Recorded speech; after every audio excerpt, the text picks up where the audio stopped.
Sénégal nous coûte-t-il trop cher loolee nag moo nekk ponk bu njëkk di ab laaj boo xamante ne Alioune Sow samp na ko ci rubrique actualité alors Alioune muy laaj bi nga xamante ne nag moom lañ nga njëkk a samp ma bàyyi la rek nga yaatal alors lan moo tax nga laaj bi lépp laaj gannaaw bëgg nuyu. oui parce que li tax ma laajte ko. mooy dafa am un prétexte. Le prétexte c'est le rapport donc d'exécution budgétaire.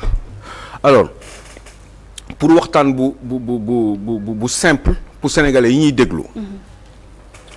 réewum Sénégal dafa am ñu ko dénk ci biir ay élections présidentielles ak élections législatives ki nekk ci kaw nag war a gérer réew mi ci benn mandat sachant que ni il pourrait en avoir 2 kooku dañ ko ne mu doxal ci diir boobu maanaam ci juróomi at yàlla dafa def ni muy Bassirou Diomaye Faye bi nga xam ne def na léegi mu def at ak genn wàll mi ngi ci nguur gi mu am ay collaborateur am te premier collaborateur bi du kenn ku dul le premier ministre ñu toftal ci ay ministre de la République ay directeurs de société nationale waaye ñooñu bu ñu leen joxee mbir mi da leen bu baax ñooñu bu leen joxee mbir mi pour ñu doxal réew mi dafa dajale xaalis pour ñoom ñu mën a doxal liggéey boobee ñi nga xam ne dig nañ ko doomu Sénégal yi maanaam sénégalais yi citoyens sénégalais yi pour que ñu am ngëneel parce que ci ñoom sans doute la ñu gën a am yaakaar yàlla dafa def ni pour ñu mën a doxal dafa am lu ñuy wax budget ci gàttal te budget mooy xaalis bu ñuy dajale fële sa trésor public pour que ñoom li ñu bëgg ñu doxal ko xaalis boobu nag mën na jóge fu nekk mais fi muy njëkk jóge fi ñu ko njëkk yaakaaree moom mooy ci l'impôt yi nga xam ne moom la ñuy dajale ci biir réew mi yow da ngay fay impôt man damay fay impôt Mariem entre autres sénégalais yi dañuy fay impôt yooyu nag la ñuy dajale mun nekk ci essence bi mun na nekk ci lekk bi ngay jënd boo jëndee café am nga loo ciy fay impôt TVA bi mun nga nekk ci ay impôt ay impôt sur le revenu pour ñu am xaalis mun na nekk impôt ci entreprise yi mun na nekk impôt même peut-être sur la fortune yooyu la ñuy dajale boole ci ay aide wala ay appui budgétaire yoo xam ne dañ ko séq àdduna maanaam yenn réew yi wala yenn sociétés yi nga xam ne financière internationale yi nga xam ne ñoom ñoo ñuy lebal xaalis ñu dajale loolu yépp pour nga mën a ki nga xam ne dañu am yaakaar ci moom mu mën a doxal yàlla dafa def ni loolu ñu ko jox dafa am lu ñu ko ci laaj maanaam chaque fois bu defee dara ci benn diir ci ñeenti weer par an non ñeenti yoon oui. par an maanaam chaque 3 mois ñu génnee ñoom leeral sénégalais yi lan la ñu def ci ñetti weer yi mujj. ci ab rapport trimestriel.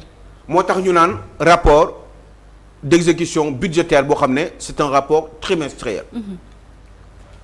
rapport boobu dafa génn. bi mu génnee dafa am yoo xam ne dañ ko remarqué par rapport ak nguur gi nga xam ne moom moo fi nekk. dëgg rek te yàlla tax mënuñu dugg ci détails yi nag parce que temps bi du ñu ko permettre waaye il faut que sénégalais yi à peu près comprendre comment ça fonctionne ak mbir yi ni mu demee ba fi ñu toll nii ci gàttal ndax ñoom ñu mën a am seen propre opinion ci dëgg rek te yàlla tax xaalis boobu ñu dajale ci deuxième rapport trimestriel bi maanaam avril juin wala juin août non deuxième bi la waaw. mooy avril juin parce que décembre janvier la. nga teg si ñetti weer donc avril juin la. si j'ai bien compris. léegi ci loolu dañ ko génnee démb ci week-end bi en tout cas sénégalais ku nekk am ci sa xalaat waaye li ñu gën a remarqué mooy ci xaalis boobu ñu dajale jox leen ko eh ben ñoom liñ ci gën a def. jëmul ci sénégalais yi waaye ci seen bopp ñoom la jëm ñoom ñi nga xam ne ñoom ñoo yor nguur gi loolu la ñu gën a remarqué mooy fay nañu ci ay fonctionnaires xaalis li ci ëpp fay nañ ci ay fonctionnaires def nañ ci ay frais de fonctionnement maanaam lépp loo xam ne soxla nañ ko ci biir administration bi ci te mu doon seeni pour ñu mën a seen toogaay am maanaa si je peux le dire comme ça bu dee olof bi baax na. ak ñu nekk ci jàmm. ndax ñu mën a doxal li ñu bëgg conditions yi leen mettre mu élément détail café jëndal la café fayal la sa clim muy courant. fayal la sa ndox bi maa ngi dégg 19 milliards ci ñetti weer nga fay ci ndox 19 milliards de francs CFA la ñu fay ci ay ndox ay chaise ay bureau ay moquette ay yoo xam ne dañ ko soxla ay kii de fourniture de bureau yooyu la ñu dépensé li ci bari xaalis ba boo ko boolee moom ak masse salariale bi maanaam li nga xam ne moom la ñu fay ci ay salaires fonctionnaires yi. donc mettre nañ leen à l'aise daal. donc mettre nañ leen à l'aise malgré que ni le pays est en difficulté léegi nag est-ce que doxalin boobu mooy li gën ci réew bi nga xam ne dafa nekk ci ay problèmes alors que j'ai toujours pensé dans ma vie que ku ñëw ci nguur naan da ngay liggéeyal sa réew. da nga ñëw pour sacrifier moo tax quand j'avais entendu au départ le PASTEF qui parlait de don de soi je me suis dit c'est ça qu'il faut dans ce pays-là parce que il faut faire des sacrifices pour son pays tant que yow yaa ko choisir sa bopp sinon bu fekkee ni da nga bëgg alal yow mun nga créer say entreprise rentrer dans la légalité def li nga war a def fay say impôt boo amee say bénéfice lu la neex def ci bu neex nga dem Grand Théâtre nga battre waaye alalu réew mi pardon Cheikh Tidiane Gomis. waaw mais don de soi maanaam kii bàyyi privilège yi. du loolu la. mais oui parce que da ngay sacrifier wu. waaw mais don de soi fi muy gën a am importance boo xam ne yow privilège yi fi nekkoon ba léegi yaa ngi ci ak moom loolu mooy don de soi te ñoom. man de gisee ma noonu Sokolo. man de don de loolu laa. man de pour man amoon don de soi man bu mu doon def don de soi fii wal damay génne samay privilège yi jeex na. il se trouve que nag ni xaalis bi ñu dajale. ci turu sénégalais yi. waaw béréb bi ñu ko gën a dugal. mooy ci seeni ñoom ay dépenses de fonctionnement ak salaire u fonctionnaires yi waaye est-ce que réew bu nekk ci ay problème réew moomu war nañu mën a dajale xaalis. ak donte as tuut la ndax bariwul ndax xam nañ ni suñu réew yi dañ ko war a tabax ndax priorité yi mooy lépp lu ñu war a mën a dajale lu ci ëpp ñu war ko mën a dugal ci askan wi waaye non dugaluñu ko ci askan wi. bi ñu ko dugal mooy ñoom ci seeni dundin ñoom pourquoi pas bu fekkee ni ñoom seen liggéey productif na indi na leneen loo xam ne yokk na alalu askan wi ba nga xam ne alal boobu dañ ko mën a dugalaat ci askan moomee ndax liggéey bi ñu liggéey waaye di fay ay nit yoo xam ne ak dëkk bi ni mu fi mu toll ci ay situation bu metti di leen fay chaque weer et obligatoirement nag mu doon le premier stress du chef de l'État et son gouvernement mooy chaque weer li leen gën a stressé moo tax bu ñu amee ay problème budgétaire président bi naan contrainte budgétaire ñuy dem di wëri ci àdduna bi en urgence xaalis pour fay fonctionnaires yi waaye Cheikh Tidiane Gomis moom Cheikh Niass bu amul xaalis moom moo xam c'est son problème à lui parce que moom mooy débrouiller dem wuti xaalis pour jox la yow jox keneen waaye l'État du Sénégal moom dañ kaw dajaleel li fi nekk mu ne moom boppam lay njëkk sédd d'abord après li ci des ñu doog a xool nan la ñuy investir yoo xam ne dina mën a def ngëneel ci biir population bi ndax xaalisu population bi ndax ci ñoom lañ ko jëlee dajale ko wala li ñu leb dañ ko leb ci turu population bi ndax ñoom ñoo koy fay muy tey muy ëllëg muy ginnaaw ëllëg lii mooy dëgg pourtant loolu amul on a remarqué que ni état bi son train de vie bi ñuy wax toujours le train de vie de l'état dafa gën a yokku masse salariale bi yokku na de presque 23 milliards de francs CFA yokk ay masse salariale mais ñooñu lan la ñu produire pour ñu yokkal leen autant d'argent bu fekkee du dëgg wax leen ma ko. et puis on avait promis bu dee du dëgg. li may wax ni on avait promis à l'une de fusionner certaines agences. Donc il y en a qui sont payés pardonnez-moi mais à rien foutre.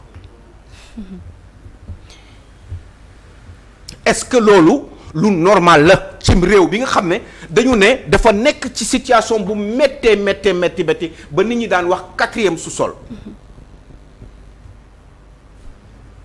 bu dee du dëgg wax leen ma ko li may wax ne est-ce que pardon un ministre sénégalais. waaw le temps que ngay naan ndox peut-être ak xaalis bi nga xamante ne lépp nañ ko yëpp ma laaj benn mère de famille boo xamante ne mu ngi ci plateau bi peut-être ndax sentir nga ko sur le panier de la ménagère. non pour dire vrai non parce que bu ñu xoolee yokkute cherté de la vie bi nga xamante ne moom lañ doon jooy depuis temps bi fii président sortant nekkee.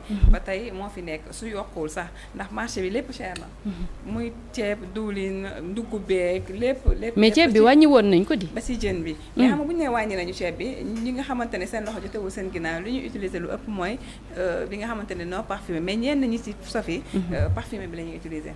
alors que parfumé boobu wàññi teef bi gisuñu ko. mais wàññi nañ leen mburu bi tamit. mburu bi meen. sa fi baa xam nga léegi xale yi. lekkatuñu fukki dërëm mburu liibar mburu la ñuy lekk. ndax nee nañu diisaay bi mburu bi amoon. ba nga xamante ne fukki dërëm boo ko lekkee nga suur. amatul dañuy obligé donc di dagg liibar donc su koy wàññi nañ ko ci poosu père de famille xaalis day gën a dugg parce que au lieu nga jënd kilo liibar da nga obligé de jënd 2 kilos. d'accord donc loolu pour man wàññiteef bi. des na naan leen fonde donc Sistafa est-ce que sentir nga xaalis bi nga xamante ne lépp nañ ko sur le panier de la ménagère. ah man de gisuma ci sama bopp. d'accord jegeel sa micro tuuti rek. gisuma ci sama bopp. kon. d'accord leer na. ah dëgg la yàlla bëgg. donc moi je veux bien. xëy na dina que nous soyons. xam naa daa ñëwagul. bëgg naa ñu nekk ci réew mi nga xam ne. situation bi dañ ko remarqué constaté ni réew mi dafa am ay problèmes. waaye est-ce que réew moom di nga gis un président de la république bu jóg ne day dem Caaroy lu mot ay 10 wala 15 oto topp ko wala mu jóg pour dem Touba wala le premier ministre wala un ministre de la république ay oto topp ko aux frais du contribuable sénégalais est-ce que vous pensez que ni c'est normal parce que loolu essence la loolu ay per diem la loolu sans un coût dafa am njëkk ci réew bi nga xam ne dafa am problème. mu doonoon ay pratiques yoo xamante ne dañ ko doon jooy tamit. doon yoo xam ne dañ ko doon jooy. réew mi bu amul problème yaa gaawul parce que dañ leen war a mettre à l'aise waaye réew est-ce que war na mën a am problème ci Cheikh Diane Gomis am problème ci Mariam Ndiaye parce que ñëpp constaté nañu mburu bi dafa cher constaté nañu mbir yi dafa cher. dundin bi dafa cher lekk bi dafa cher déplacement bi transport bi dafa cher amuñu liggéey ñu ne nar a nekk di wut ay solution pour réew mi dox est-ce que réew moomu moment boobu noonu ñi ko téye war nañu nekk ci benn confort boo xam ne moo ëpp dayoo confortu réew yi nga xam ne ñoom ce sont des gens qui sont extrêmement riches nekk ci benn développement benn niveau da ngay dem ci yenn dëkk yoo xam ne da ngay dugg ci benn fast food ñu ne la non c'est le ministre n'importe quel ministre c'est le ministre de l'habitat mu ñëw toog nii ànd ak benn xale nii ndax lu ma gis la man c'est une anecdote ñu ne la c'est le ministre de l'habitat xamatuma ban ministre lañu ma waxoon foog naa ministre de l'habitat bu toog noonu fast food moi je l'ai vu au Danemark di lekk sandwich am toog ak benn xale xaw ma doom la xaw ma. man li ma lay wax nii def na 20 ans. man dem naa Accra ci coupe du monde coupe d'Afrique à Accra man ma dem toog ak di lekk kii nu ñu koy wax naat xam ngeen naat. pentat. naat mooy pentat mooy pentat oui. boo dañ koy jaay ci mbedd bi nii. man ma toog man nii ñu toog nii ñu tegal ñu ban man ak directeur. bu ñoom seen Sénélec seen directeur ñu toog ni di lekk.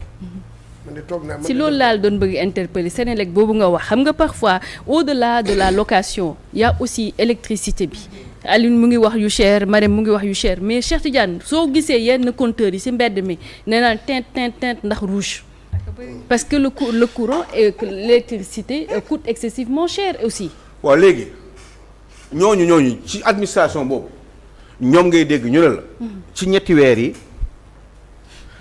plus de 23 presque 23 milliards 22 milliards et quelques. la ñu fay ci ndox. 19 milliards. allez loolu lan nga si wax te pourtant loolu sama alal la. ak machine à café yi ñu aaye woon.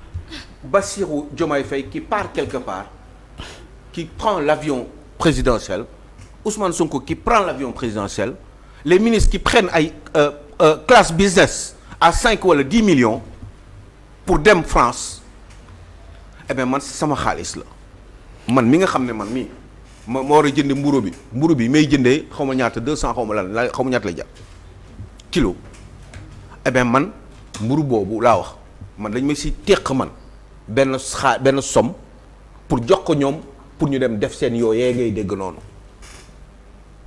waa léegi dëgg la wala du dëgg lii xel mun na koo nangu. ci réew bi ñu toll nii waaw wala déet. man gëm naa ni xel mënu koo nangu. léegi foofu ma am benn laaj mu ñuy andi ci deuxième point bi muy une obligation de transparence plus que nécessaire. bi ma gën a choqué mooy. ci rapport bii. présidence de la République. primature ak primature. Assemblée nationale kenn xamul li ñu dépensé ak nan lañ ko dépensé génnewuñ ko ci xalaatoo leen nii oh c'est xalaatoo leen nii. xalaatoo leen nii xaalis boobu noonu ñoom am na waxuma sax leen mais rien que le oh c'est fatigant. bilaay mais xaalis bi ñu leen jox noonu pour ñu téye ko les fonds politiques là. Mais qu'est-ce qu'ils en ont fait tey jii nii j'ai envie de savoir le premier ministre de la République bi muy dem avec l'avion privé kan moo ko jox ndax ci suñu xaalis la wala dañ ko abal parce que dégg nga lu nekk dëkk bu am transparence doo xam loolu am na yenn dëkk yoo xam ne fi nga toog ngay toog da ngay cliquer rek da ngay cliquer mu wax la lépp détaillé ba ci ñaata litre d'essence lañ jënd ak coût bi ñaata la. benn ministre de la République je suis obligé de le dire pour wan leen ni ñun nekkuñu ci démocratie un ministre de la République xam nga mu def jabar ji dafa fàtte carte bleue mu ne ko xoolal sama oto sama carte bleue beneen carte bleue baa nga fa jabar ji jël carte bleue wu kii wu ministre bi carte bleue société bi quoi administration bi yu mu war a pour ses propres dépenses dem ci supermarché bi dafa ay dépenses kooku dafa daanu wala dégg nga wax li ma wax. bien sûr. carte bleue bi moom bi mu jël jabar ci parce que beneen bi góor gi da ko yóbbaale borom kër gi léegi jabar ji am ay urgence war a def ay courses yu important mu ne ko xoolal ci oto bi beneen carte maa nga fa carte boobu carte administration bi la pour dépense su ministre bi ak ministère yi jabar ji dépensé di waa ji amul lu mu expliqué wul waaye déedéet daanu na. keneen ki mu ne dafa dem bitim réew. dinaa ko wax pour ngeen xam ni ñun duñu dara keneen ki bitim réew la dem ñu may ko cadeau laa wax cadeau bi ëpp 100 euros ñu ne ko yoon nee na bu ëppee 100 euros da nga koy jox nguur gi du pour yow mu gëstuwaat nekk ministre rek benn homme d'affaires tunisien ne ko kaay nga ñëw vacances xam naa sonn nga ma yónnee la jet privé foofu la carrière am jeexee kaay nga noppalu la ko wax homme d'affaires tunisien alors que moom ministre la woon mun a wax turam Michel Alliot-Marie demeen ngeen xool demeen ngeen xool mu dem dellu siwaat ñu wax ko loolu ci assemblée nationale indil ko ca coow te loolu journal moo génnee affaire bi ñu waxtaanee ko assemblée nationale muy joxe ay explication fa la carrière am jeexee moom ndaw soos waaye fii ñun tey ji nii transparence boobu ma lay wax noonu ñun xamuñu tey ji nii ci rapport bi nii xamuñu lan moo nekk lan la waa assemblée nationale dépensé ci xaalis bi ñu leen jox seen budget xamuñu li primature def xamuñu lu présidence palais def ci dépense bi ñun xamuñu ko yow la sa xaalis la ak man ak keneen ak keneen ak keneen ñaar la nag man de mun naa ko muñ waaye duma ko nangu parce que xamuma loolu c'est la ngeen def ni première fois loolu dëgg la cim réew c'est la première fois Alioune am na ay réew yoo xam ne loolu scandale boo xam ne la réew mi sax mun na ko yóbbu instabilité parce que nit ñi mënuñu imaginer di dajale parce que nag ñooñu dañu nangu di fay ay impôts. mënuñu imaginer toll ci niveau boobu ba ñu leen di wax ni suñu xaalis ñun parce que ñoom bu ñuy fay dañuy fay mu neex leen mu naqari leen des fois mu naqari leen sax mais dañu gëm ni dañ ko war a fay parce que dañuy bañ ko leen sanctionner. waaye bu ñu retourner gis yenn affaires yi ñu naan la yow xamuñu budget assemblée nationale lan la ko El Malick Ndiaye def xamuñu budget primature lan la fa def parce que amuñu détails yi mais lu tax dugaluñu ci détails yi lan mooy problème bi est-ce que waruñu ñu expliquer de façon amul explication amul. parce que dañu war a leeral ci biir lan moo nekk ci mbir mi lan moo tax joxuñu ko mais rapport budgétaire kay discussion budgétaire mais war nañu wax mais assemblée nationale dañu war a xam lan moo nekk ci biir. moo tax ma lay laaj Alioune ndax c'est la première fois lu ñu mel di xew. bah écoute man mosuma ko dégg. dans l'histoire c'est vrai que am na ñoo xam ne xëy na mën nañu ma wax leneen le contraire mais man mosuma ko dégg. mosuma dégg li am na parce que rapport d'exécution budgétaire kay mooy lépp. te ñett yi ci ëpp solo sax mooy ñooñee. te waaw opposition bi n'est-ce pas dañ ko daan jox ci rapport bi da daan xaar wàllam. ñu jox ko. mu xool saytu. mais defuñu xam nga bah je sais pas je ne peux pas dire autre chose. que ça parce que lii dafa doon loo xam ne dafa am solo parce que nee naa leen ca njëlbeen alal bi ñun ñoo koy dajale jox leen ko. wala ñu lebloo ñu ko ñi nga xam ne dañ leen wóolu jiiteel leen ñu lebi xaalis ci suñu tur. pour que ëllëg ñu mën ko fay te buñ koy fay même ñooñu buñ fi nekkul li Macky Sall leboon ñii ñu ngi koy fay ñii buñ fi jógee li fi nekk dañ koy fay te ñi dañ koy fay ci turu doomu Sénégal yi. est-ce que vous pensez que ni loolu c'est acceptable cim réew. j'ai un problème ñaar la nag ou je le dis ou je me tais.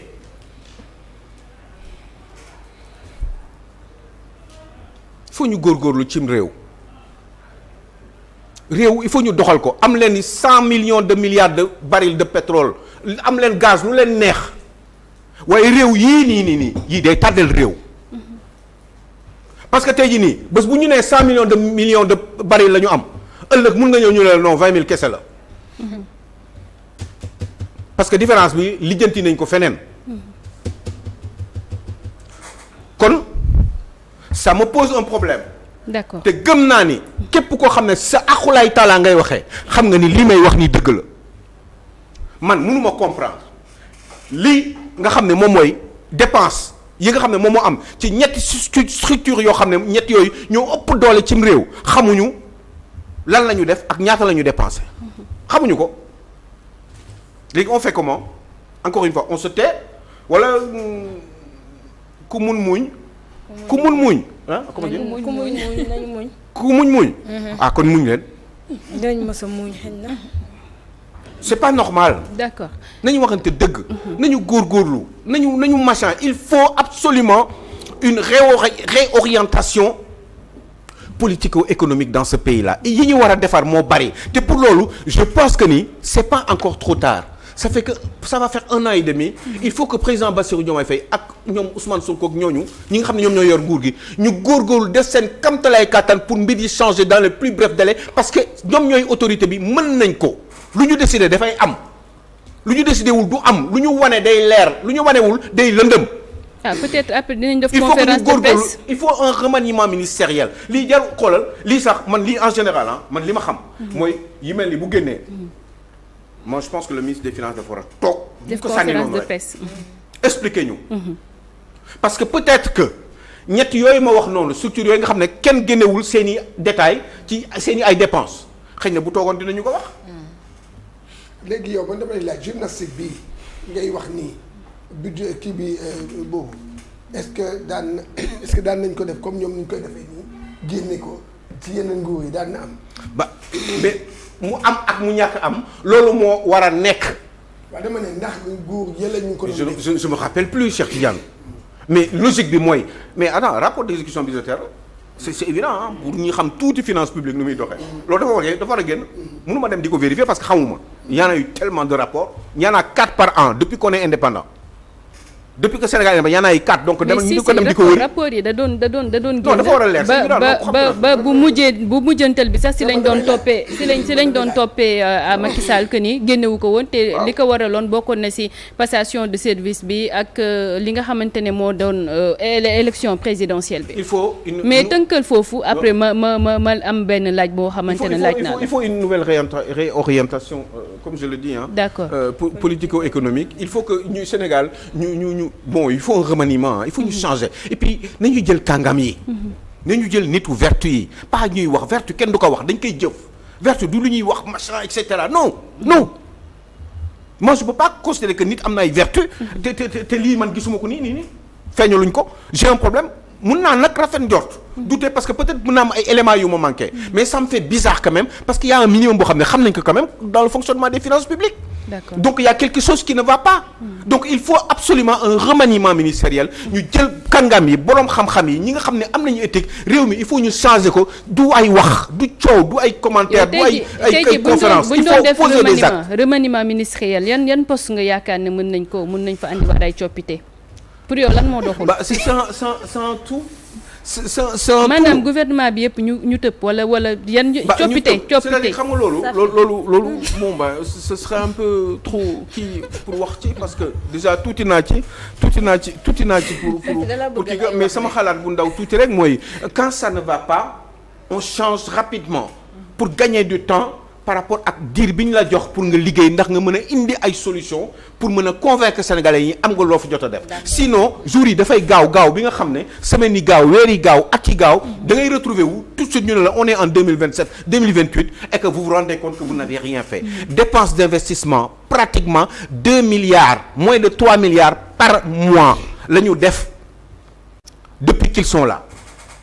Vous vous rendez compte à peu près moins de 12 milliards depuis bi ñu fi nekk la ñu def ci ay dépenses d'investissement mooy dépenser ci ay investir pour ngëneelu population bi à court moyen ou long terme. waaw dépense d'investissement 12 milliards li si des yëpp ci ay fonctionnement ak ay dette bor yu war a fay ak ay salaire ak ay mooy dundin yi ma lay wax noonu dundu béggee et loolu c'est pas normal dans un pays où on est en difficulté parce que ñun ñëpp war a béggee bu fekkee ni économie bi laaj na ko mais quand on est dans des situations difficiles bu fekkee ni bëgg ngeen réew mi dëgg am na ay oto yoo xam ne sax waroon ngeen jomb sax di ko dawal wallahi parce que da xam lu tax parce que da nga naan non lii man mënuma def lii ba pare gis xale taalibe yaa ngi ci taxawaalu ci mbedd mi gis xale yaa ngi xiif gis ni nit ñi lekkatuñu ba suur naanuñu ba màndi gis ni nen yi ñi nga am ay problème mu loolu nu mu tudd diabète bi eh ben loolu ñuy def noonu nu mu tudd xamatuma ko dialyse bi y a des gens yoo xam ne dañuy dee juste parce que amuñu dialyse mais vous croyez que moi je vais conduire une voiture à 80 millions là moi je fous la voiture dans la poubelle et je vous donne cet argent là pour nga mën a am une survie ndax nga mën a dund ndax nga bañ a dee parce que nit dignité mais loolu amul non mais non attends mais je suis autorité je décide non ñëw dina ñëw mooy lan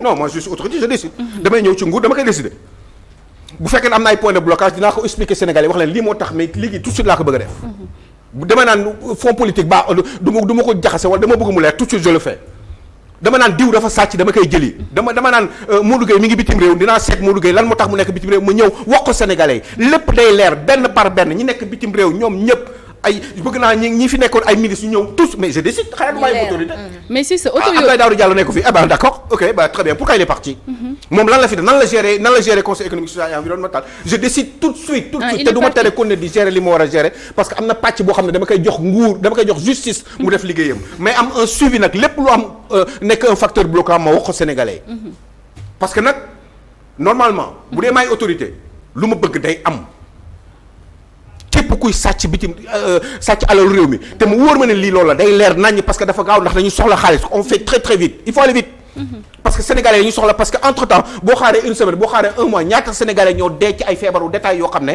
réew mi waroon nañ leen secourir ci ay faj yu ndaw ay médicaments moo leen di rey wala amuñu dialyse boobu moom daf ma traumatisé moom dialyse moom juste mënuñu raxas sa deret nga dee parce que amuloo ay moyens am na ñoo xam ne ñu ngi tëdd di ko def 3 dialyses par semaine di ko def ba pare te comme tàngal meew ak ñi def chimio ñoom ñëpp ñu war leen toppatoo man may dawal oto 80 millions man may seetaan ay nit bu sàcc 50 milliards wala benn nit boo xam ne wóor na ma ni kii def bi mu nekkee ci ministère loolu du soxor bu dee ci régime Macky Sall ñoo xam ne dañu sàcc da nga leen dem ngeen jàpp leen ngeen wan ko Sénégalais loolu dañ koy nangu parce que man en premier parce que pour man alal réew kenn waru ko sax-saxe bàyyi doomu aadama yi ñu nekk jërëjëf Alioune ma bàyyi la nga tàggatoo. yal na yàlla suturaal on n'a pas le choix. On parle on en a marre. D'accord. Eh bien comme je dis souvent chaque jour ñu confirmer ni que je n'ai pas tort et que ils sont tous pareils. D'accord ma bàyyi la nga chaque jour je le dis. Mais j'ai envie que un jour qu'on me dise que Alioune tu n'as pas eu raison. Parce que maintenant eh ben li nga doon wax on est tous pareils ñëpp ils sont tous pareils c'est pas vrai parce que ñun on fait différent. man bëgg naa juum ci loolu bëgg naa ñu gàccal ma ci loolu. D'accord parce que chaque jour ngeen prouver ma ni vous êtes tous pareils. Parce que un an et demi am na yoo xam décision yu bari yoo xam ne mënul ngeen ko jël surtout ñi nga xam ne dañu sàcc alalu réew mi. jërëjëf. parce que bu dee may état lépp dinaa ko xam te dinaa ko wax nag. te bu dee dëgg rek sénégalais nañ ci ànd. ñu lay sant di lay gërëm Alioune. yal na yàlla sàmm. yal na yàlla suturaal. yàlla dëgëral suñu cër musal ñu ci seytaane ak pexet noonu. ñu bàyyi xel bu baax a baax sëñ Moustapha Saliou. ñu ko ñaanal yàlla yokk leeram. mu ngi nekk sa barsax sama baay jooju. waaw Touba bi moom waaw. yal na la yàlla sàmm. D'accord yal na yàlla yokk sa leer kontaan nañu. D'accord jërëjëf Alioune. leen fan Kenta Diallo Gueye ñu ngi koy bàyyi xel bu baax a baax. waaw ak maman Ndeye Thiam nekk fële sa Thiès. di ko sant bu baax di ko ñaan yàlla mu gudd fan am beaucoup de bonheur moom Thiam dans son entourage familial. ak bépp mboolem jullit. D'accord yàlla suturaal. jërëjëf donc ñu ci pexeb noonu. ku lay pexeel waa Pastef ku lay pexeel. non day wax rek. Bintu ñu dem deuxième partie te dellu si plateau.